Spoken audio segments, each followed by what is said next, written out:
After the killing, I was hungrier than a pig. I walked into the kitchen with the heart in a jar. I looked through the kitchen cupboards and the fridge, but there was nothing to eat. I set the mason jar on the table and looked at it. I contemplated if I should eat the heart. I was so hungry that I couldn't pass on the heart. I opened the jar and got a whiff of the smell. Honestly, it smelled like heaven. It was like I was smelling all these wonderful foods on a platter all at once. I couldn't wait to dig in. I cooked the heart with my bare hands, chopped it in half with my magical Chinese cooking skills, put the other half in the jar and threw the chopped heart on the stove, and proceeded to put some spices on it. I whipped up my phone and started watching a Chinese cooking show. I was intently watching the show and almost burnt my heart.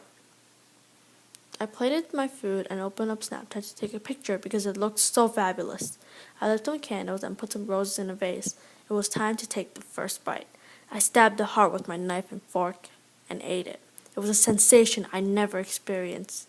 The heart was so delicious, it melted in my mouth like a piece of cotton candy. It was better than a 5-star steakhouse. Everywhere, I could feel Chinese chefs quaking, envying me. I took the last bite of the heart and I was very full. I put the plate in the sink and washed it. The officers were satisfied. My manner had convinced them. I was very much at ease. They sat, and while I answered cheerily, they chatted of familiar things. But not long, I felt myself getting pale and wished them gone.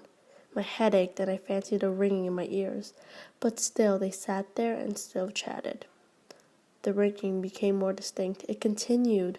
I talked more freely to get rid of the feeling, but it just wouldn't leave, until at length I found out that the noise was not with me. No doubt I now grew very pale, but I talked more fluently and with a squeaky voice. Yet the sound increased, and what could I do? It was a low, dull, quick sound, a sound like a watch makes when enveloped in content. I gasped for breath, and yet the officers couldn't hear it. I talked more quickly, but the noise steadily increased. I went on in high-pitched and with violent gestures. Why would they not be gone? I paced the floor to and fro with heavy strides, as if excited to fury by the observations of the men. But the noise steadily increased. Oh God, what could I do?